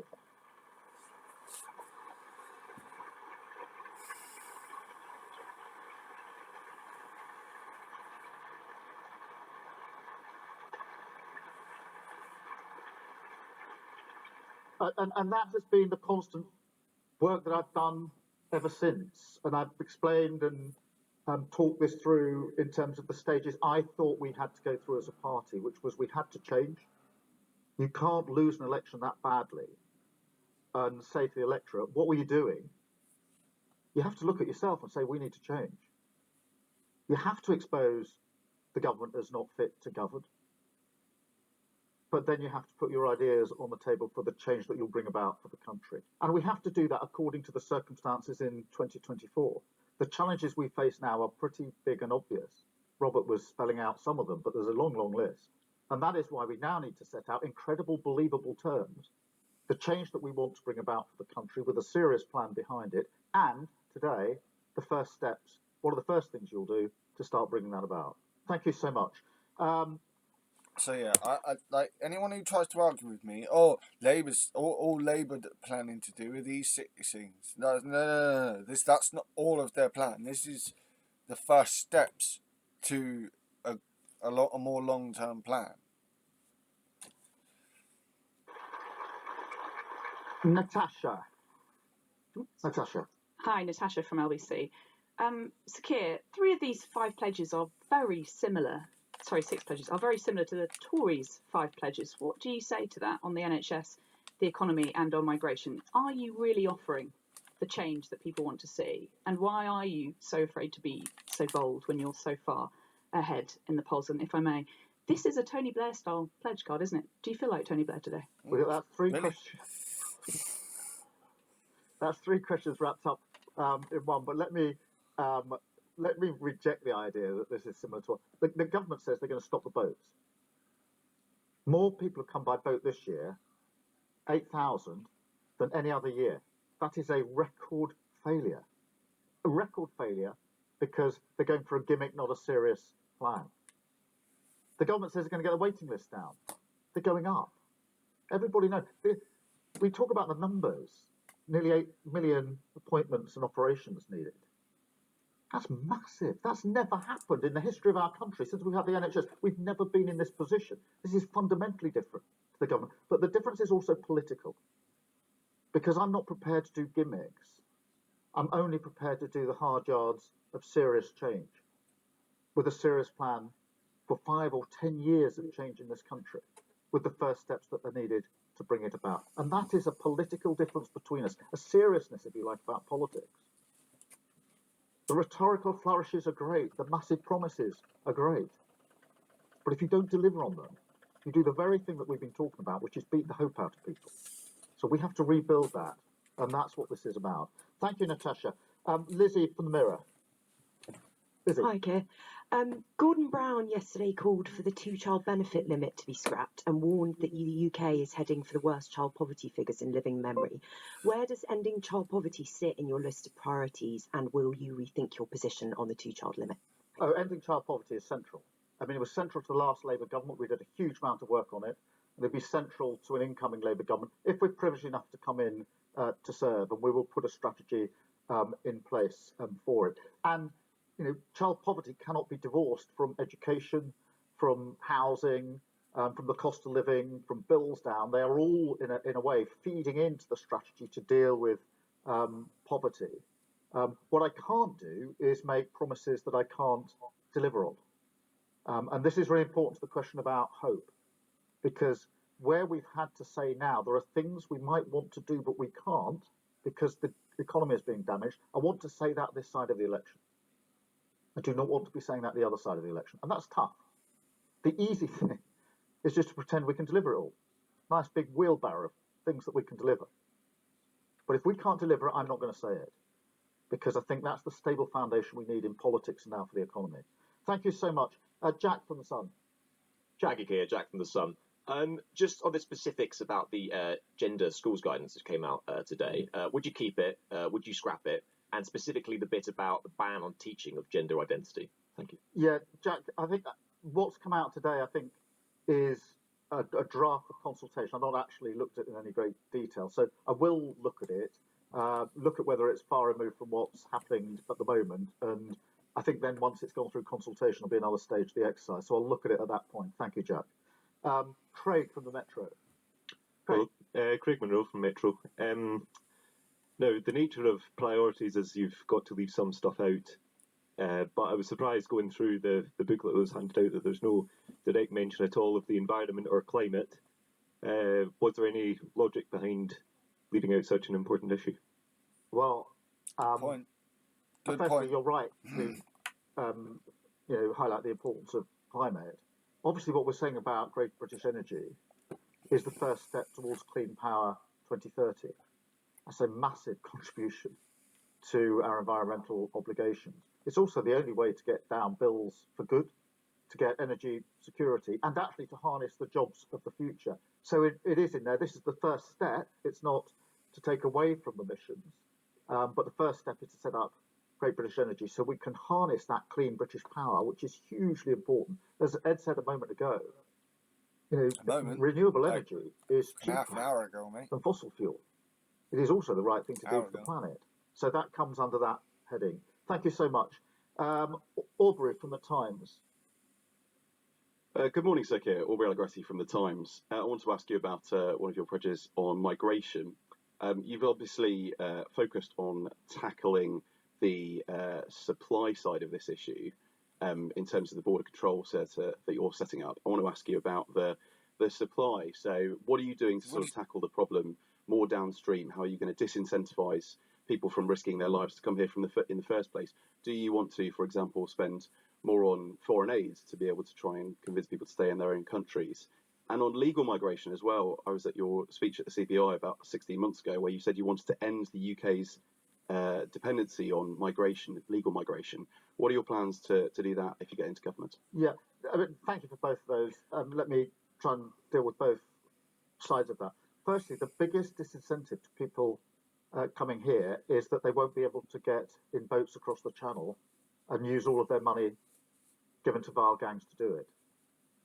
So if we smash those gangs, that is a massive deterrent It is not possible to do it. Those gangs cannot operate in that way. That's a huge deterrent. The second deterrent is, if you do come here and you've got no right to be here, you'll be removed. And that's not happening at the moment. By the end of this year, we're going to have a number of 100,000 people who've got to this country unlawfully who are not being processed. If they're not processed, they can't be returned. That's not a deterrent. That's not a deterrent. Under this government, they've completely lost control, just as they've lost control of everything else. And on legal migration, what I was talking about at the CBI speech is that we're over-reliant for our skills coming from abroad because we don't have a skills strategy in this country. Lots of businesses say to me, I need the skills. If they're available near me, great. If they're not, I've got to get them from elsewhere. And one of the reasons they're not available near me is because we haven't got a proper skills strategy, which is why we set out a skills strategy. We have to crack that. It doesn't make any sense to go on and on and on without a skills strategy. I've been in politics for 9 years. I started as the shadow immigration minister, went around the country talking to businesses. And amongst the questions we discussed was, what's the biggest inhibitor of growth in your business? And they said to me, I can't get the skills I need. So this debate about the lack of skills has been going on a very, very long time. Like all debates under this government, goes round and round in circles and gets absolutely nowhere. I'm not prepared to carry on like that. This is about doing politics in a We different also way. need to be using processing centres in France and such as well. And not being prepared to do the sort of sticking plaster stuff that doesn't change the fundamentals. Thank you, Aubrey. Ben, from the Telegraph.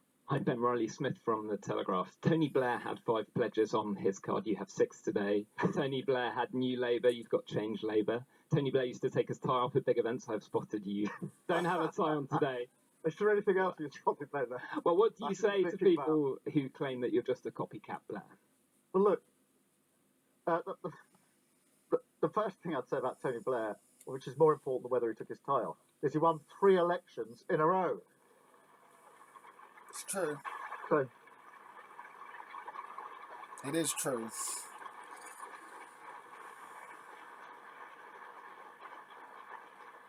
And what Blair did in 97 is what Wilson did in 64 and Attlee did in 45, which was to take the Labour Party from opposition into power. We've only done it 3 times, effectively. And the thing that unites them was the ability to glimpse the future and to persuade people to go on that journey to a changed future. Obviously, different circumstance in 1945, as we all understand, 64 white heat, and then the challenges that were facing Tony Blair in 1997. In that way, there's similarities, because I do think you've got to glimpse the future, you've got to understand the challenges, and you've got to have serious answers to the challenges that we face. But it's not copycat, because we're now, 27 years on from 1997. The challenges we face now are not the same as those faced by Tony Blair. They're different challenges. And therefore, I do understand there's this, ever since I've been leader of the Labour Party, everybody's been trying to sort of say, well, which leader are you most like? You know, who have you secretly got tattooed on the inside of your arm? And the answer is none of them. Because this team and I, all of our candidates tonight, we have to face the future. We are trying to create the conditions for the 4th time in the history of the Labour Party that we've come from opposition into power. So yes, some of the things that are important about winning power are the same, of course they are. But I'm very conscious that we're facing the challenges that are now here in 2024 and have to provide answers to those challenges. Thank you, Good Ben. answer. I think that was a good answer.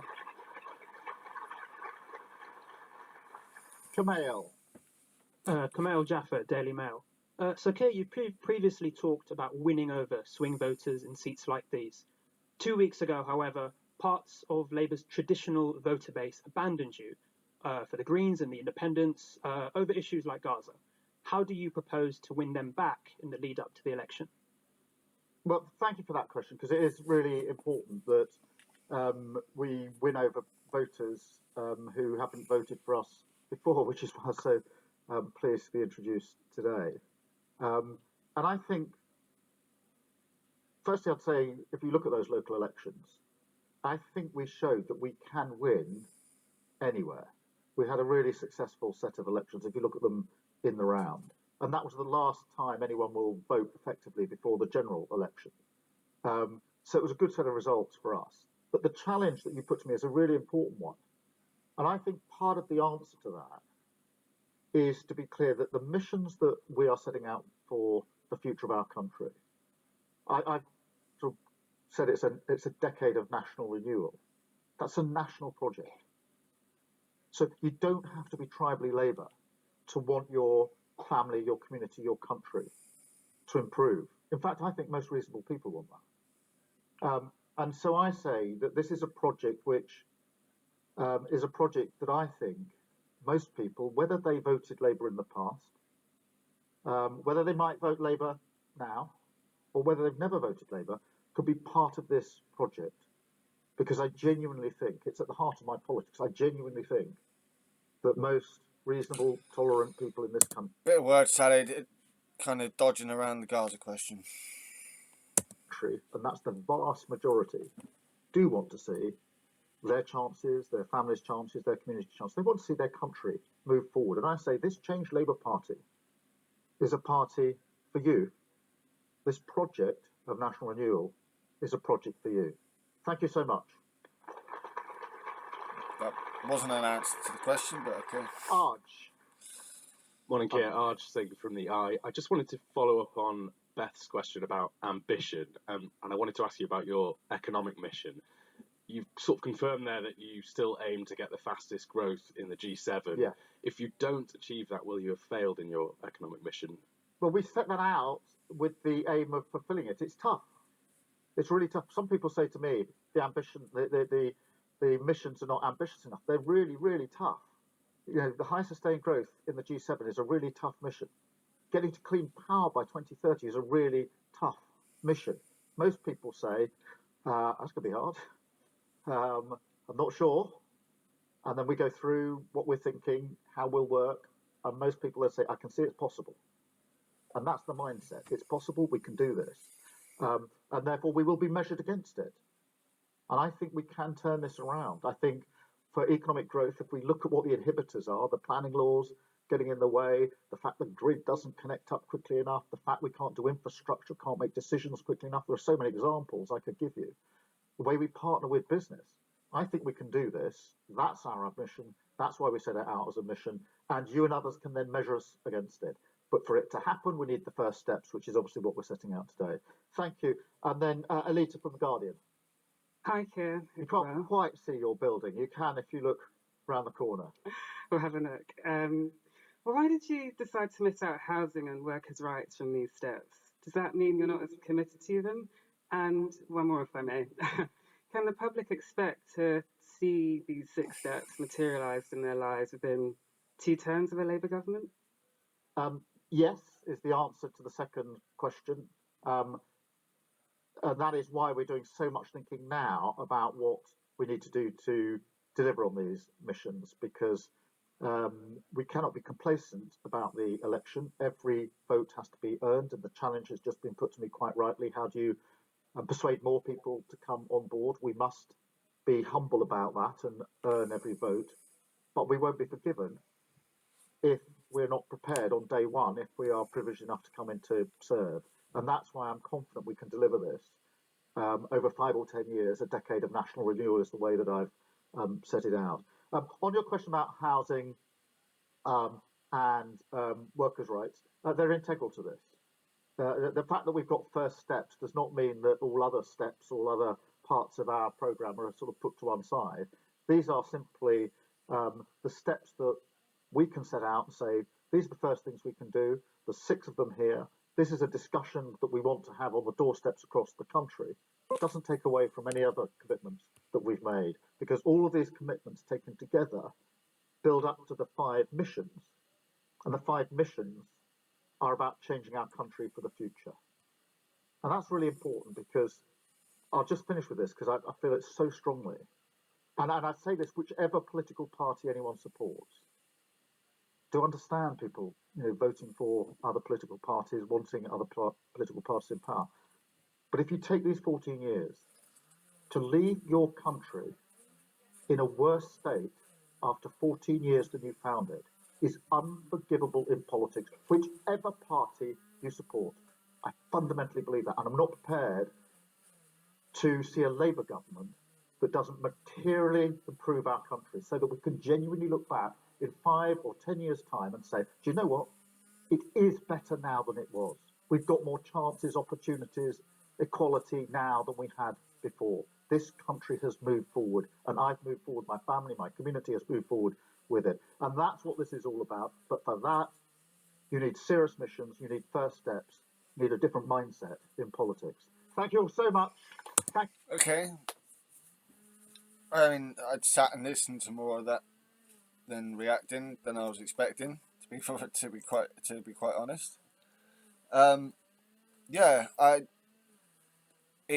again, like, this is the first steps.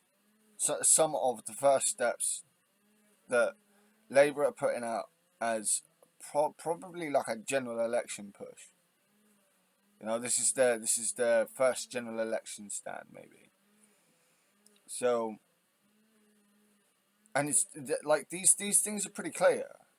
Like, and they said for each policy, they said how it would be paid, how it would be paid for, and each of those policies had a different origin point for their payment. I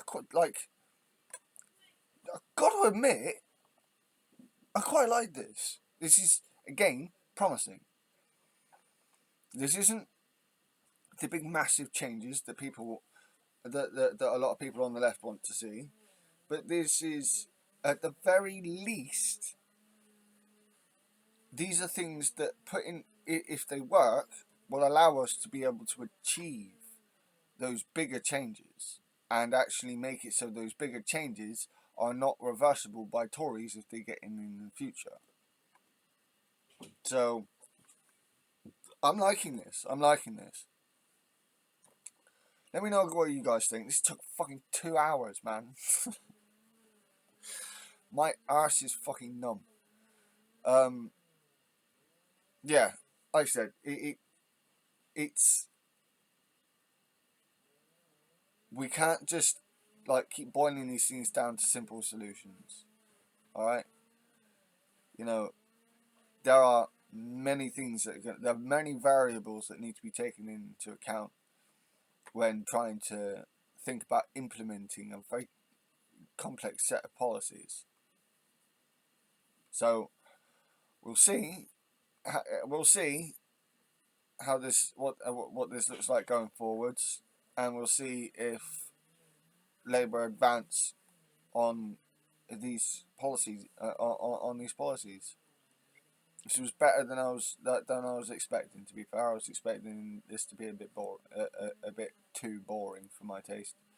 But no, I was quite engaged with this, and I'm sorry. You guys can fucking go at me all you like in the comments, but it just does. I can't get the Giles thing out of my head. He reminds me of Giles from Buffy. Oh dear. Anyway, it's been Shadow Eater, One Angry Pagan, reacting to Labour's first steps for change speech and in Thurrock. Hope you guys appreciate this. Again, if anyone's got any recommendations for software so that like I can record a video and you guys can see what I'm fucking watching, it'd be great. Links to this will be in the description and at the end of the video. Please like, subscribe, share. This has been Shadow Eater, One Angry Pagan. Blessed Thursday, guys, and good way to see you. Blessed be, and good fate to you all. My shield at your backs, in invisibles, guys.